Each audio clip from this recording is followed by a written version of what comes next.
রক্ষণাবেক্ষণের জন্য রবিবার দিনভর কিন্তু বন্ধ থাকবে দ্বিতীয় হুগলি সেতু। ভোর ৫টা থেকে রাত্রি ৯টা পর্যন্ত প্রায় ১৬ ঘন্টার কাছাকাছি সময় কিন্তু বন্ধ থাকবে দ্বিতীয় হুগলি সেতু।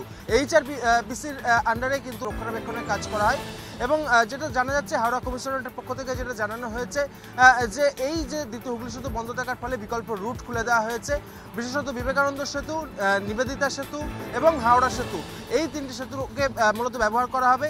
স্বাভাবিকভাবে দেখতে গেলে প্রায় ১৬ ঘন্টার কাছাকাছি সময় এই যে দ্বিতীয় হুগলি সেতু রক্ষণাবেক্ষণের কাজ চলছে, একাধিক সময় কিন্তু দেখা গিয়েছে মূলত রবিবারটাকেই বেছে নেওয়া হয়েছে দ্বিতীয় হুগলি সেতু রক্ষণাবেক্ষণের জন্য এবং HRPCর আন্ডারে কিন্তু এই রক্ষণাবেক্ষণ হয়ে থাকে বলেই জানা যায়। এবং সেই ক্ষেত্রে দাঁড়িয়ে আজ রবিবার ভোর ৫টা থেকে ইতিমধ্যেই বন্ধ হয়ে গিয়েছে দ্বিতীয় হুগলি সেতু। রাত্রি ৯টা পর্যন্ত কিন্তু বন্ধ রাখা হবে। ট্রাফিকের কোনো রকম সমস্যা না হয়, যানজটের কোনো রকম সমস্যা না হয়, সেই জন্যই এই হাওড়া সেতু, বিবেকানন্দ সেতু এবং নিবেদিতা সেতু, এই তিনটি সেতুকে খুলে রাখা হয়েছে বিকল্প পথ হিসেবে।